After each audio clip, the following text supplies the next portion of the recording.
Hello दोस्तों, एक बार फिर से आपका स्वागत है मेरे चैनल पर। आज मैं आपको टू बी हीरो एक्स के एपिसोड 8 की पूरी कहानी एक्सप्लेन करूंगा। इस बार कहानी का फोकस लकी सियान पर है, जिसे हम पहले से थोड़ा बहुत जानते हैं। वो एक आइडल है और इस एपिसोड का नाम भी उसी के नाम पर रखा गया है। एपिसोड की शुरुआत होती है एक प्लेन क्रैश से।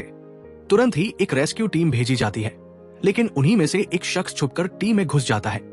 असल में वह एक रिपोर्टर होता है। उसका उद्देश्य है पूरे हादसे को अपने कैमरे में कैद करना और पूरी सच्चाई सामने लाना। वो हैरान होता है कि अब तक कोई हीरो क्यों नहीं आया। तभी उसे एक छोटी लड़की के रोने की आवाज सुनाई देती है। वो आवाज का पीछा करता है और मलबे के नीचे से एक बच्ची को निकाल लेता है। वो उसे एक अनाथालय में ले जाता है, जिसका डायरेक्टर उसका पुराना दोस्त होता है। ये रिपोर्टर लियो है और वह इस दोस्त पर पूरा भरोसा करता है। लियो तय करता है कि सियान को वही छिपाकर रखा जाए, भले ही वो किस्मत से बची हो। लेकिन लियो इस घटना की रिपोर्ट नहीं करता, क्योंकि इसके पीछे एक बड़ा घोटाला छिपा होता है। हमें फ्लैशबैक में दिखाया जाता है कि लियो ने इस सच को एक्सपोज करने की कोशिश की थी कि यह हादसा हीरोज की नाकामी की वजह से हुआ था। लेकिन जैसे ही उसने आवाज उठाई, उसे चुप करा दिया गया। कहा गया कि अगर जनता हीरोज पर भरोसा खो देगी तो समाज को कौन बचाएगा। उसे फूड डिपार्टमेंट में ट्रांसफर की धमकी दी गई, जिस पर उसने इस्तीफा दे दिया। बाहर निकलते हुए वो एक और शख्स से मिलता है जो पर्चे बांट रहा होता है और असली कहानी बताने की अपील कर रहा होता है। गार्ड्स उसे पकड़ लेते हैं, लेकिन लियो बीच बचाव करता है और पूछता है कि असल में क्या हुआ था। वो बताता है कि क्रैश के समय हीरोज आपस में लड़ रहे थे, जिससे एक वॉर्टेक्स बना और ये हादसा हुआ। वो एथर लैबोरेटरी का नाम भी लेता है, जिस पर लियो ध्यान देता है और दोनों निजी तौर पर बात करने चले जाते हैं। फिर कहानी वापस वर्तमान में लौटती है। छोटी बच्ची मिस झाओ के साथ एक खेल खेल रही होती है। उसे पहचानना होता है कि कैंडी किस हाथ में है और वो 10 में से 10 बार सही जवाब देती है। सबको समझ आ जाता है कि ये लड़की सच में बहुत लकी है। तभी लियो और उसका दोस्त वहां आते हैं। दोस्त कहता है, ये लड़की तो बहुत भाग्यशाली लगती है। लियो कहता है, पता नहीं ये सौभाग्य है या दुर्भाग्य। फिर उसका दोस्त पूछता है, इसका नाम क्या है? लियो कहता है, इसका नाम होगा सियान। धीरे धीरे लोग उसकी किस्मत का फायदा उठाने लगते हैं। मिस झाओ उसे एक खजाने के नक्शे पर निशान लगाने को कहती है। सियान एक जगह पर निशान लगाती है और वो जगह एक प्राइम प्रॉपर्टी निकलती है। मिस झाओ वही शिफ्ट हो जाती है और उनकी जिंदगी बदल जाती है। यहां तक कि उनके गंजे पति के भी बाल वापस आ जाते हैं। खबर फैल जाती है। एक लड़की सियान को 3 केक पे लगी तस्वीरें दिखाती है और चुनने को कहती है। सियान एक चुनती है और फिर पता चलता है कि उस लड़की ने नौकरी छोड़ दी है और अब एक अमीर परिवार में शादी करने जा रही है। अब लोग सियान की किस्मत को अपने फायदे के लिए इस्तेमाल करने लगते हैं। मिस झाओ भी अब लोगों से पैसे लेने लगती है ताकि वे सियान का आशीर्वाद ले सकें। लियो का दोस्त डीन ये सब देखकर उन्हें चेतावनी देता है, या तो ये सब बंद करो या मैं तुम्हें यहां से हटा दूंगा। इसके बाद वो डीन, जो अनाथालय का मुखिया है, एक फैसला करता है कि सियान की शक्तियों का इस्तेमाल अच्छे कामों के लिए किया जाए। फिर 5 साल बाद का दृश्य दिखाया जाता है। एक छोटी सी चर्च जैसी जगह बनवाई जाती है, जहां सियान को एक सीक्रेट आइडल के रूप में स्थापित कर दिया जाता है। वहां उसके लकी चार्म्स मुफ्त में बांटे जाते हैं। डीन कहता है, देखो तुम्हारी वजह से कितने लोग खुश हैं।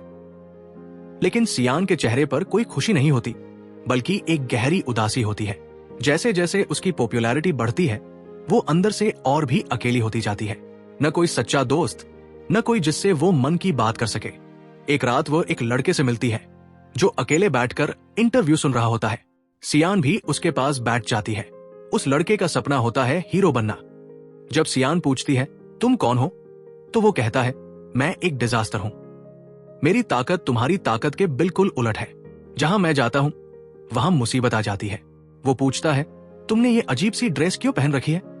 सियान कहती है, मैं ये ड्रेस पहनकर प्रार्थना के गीत गाती हूं।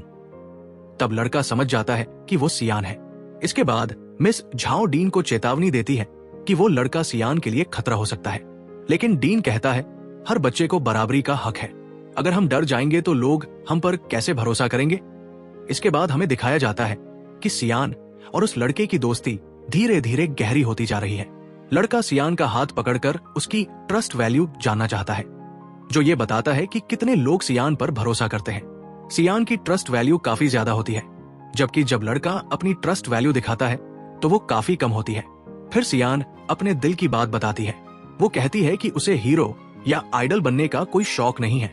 वो बस एक आम लड़की की तरह जीना चाहती है। सिंपल कपड़े पहनना, छोटी मोटी गलतियां करना और आम जिंदगी जीना। लेकिन डीन ने उसे पहले ही एक पब्लिक फिगर बना दिया है। इसके बाद लड़का सियान को एक सीक्रेट जगह पर लेकर जाता है और उसे एक मार्बल देता है। वो मुस्कुराते हुए कहता है, आंखें बंद करो और इसे टारगेट पर फेंको। अगर तुम्हारी किस्मत सच में परफेक्ट है तो तुम सीधा टारगेट पर मारोगी। सियान आंखें बंद करती है और मार्बल फेंकती है और वो बिल्कुल सही टारगेट पर लगती है। लेकिन असल में वो टारगेट एक आग का अलार्म सिस्टम होता है और अचानक पानी गिरने लगता है। दोनों भीग जाते हैं। लड़का हंसते हुए कहता है, लगता है तुम्हारी किस्मत इतनी परफेक्ट नहीं है। सियान भी हंस पड़ती है और ये काफी समय बाद पहली बार होता है जब वो इतनी खुलकर हंसती है। 6 साल और बीतते हैं। अब सियान एक बड़े मंच पर परफॉर्मेंस के लिए तैयार होती है।